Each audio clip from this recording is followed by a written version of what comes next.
Hello everyone, in today's video I'll show you on how you can optimize your first layer in the Creality Slicer.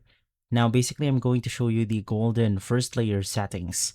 Now the first thing that we have to edit is the initial layer height right here. Basically you want to set this to 0.2 or 0.24 even if your rest of the print is 0.1 mm.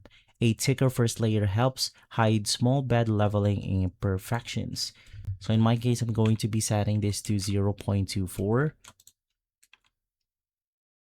And then for the next one, we have the initial layer line width, which is going to be this one. So you could use or set it to mm or basically percent. In my case, I'm going to set this to 110% or 120.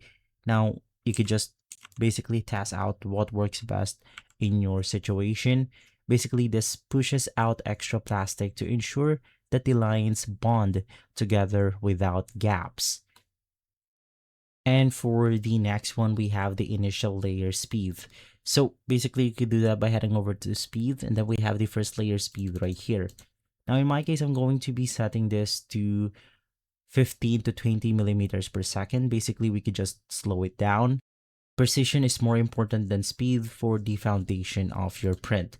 So in my case, I'm going to be setting it to 20. Now, some additional settings or some additional tips.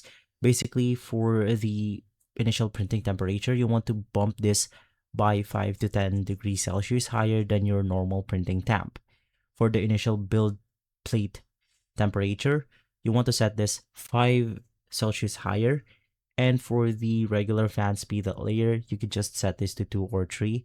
If you want the cooling fan to be off for the first layer, you could just basically do that to prevent the plastic from shrinking and peeling up. So from there, you have optimized your first layer in Creality Slicer. If this video has been helpful, leave a like, subscribe, and follow us for more videos like this. Thanks for watching.